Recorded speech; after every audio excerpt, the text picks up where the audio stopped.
Hi guys, good morning. Welcome to my another mini blog. তো দিনটা শুরু করলাম সকাল সকাল একটু হেলদি ব্রেকফাস্ট দিয়ে। খেয়েছিলাম একটু বিটরুটের জুস।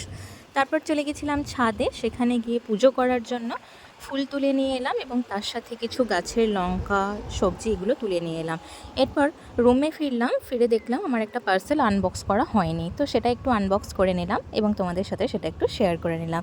এরপর খেয়েছিলাম একটা ডিম সেদ্ধ খাওয়ার পরে চলে গেছিলাম মায়ের সাথে কিচেনে, মাকে একটু হেল্প করার জন্য। আজকে আমাদের বাড়িতে লাঞ্চে মেনু ছিল ভাত, পটল ভাজা, মাছের ঝোল, আলু পোস্ত ও সাথে পেঁয়াজ।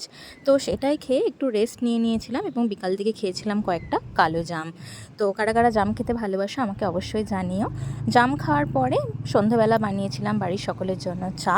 যদিও আমি জাম খেয়েছিলাম সেই কারণে আর চাটা খাইনি। এরপর রাত্রে ডিনারে খেয়েছিলাম রুটি, তার সাথে ছিল ডিম ভাজা ও ডাল। That's it for the day. দেখা হচ্ছে নেক্সট ভিডিওতে। তিন দিন বাই।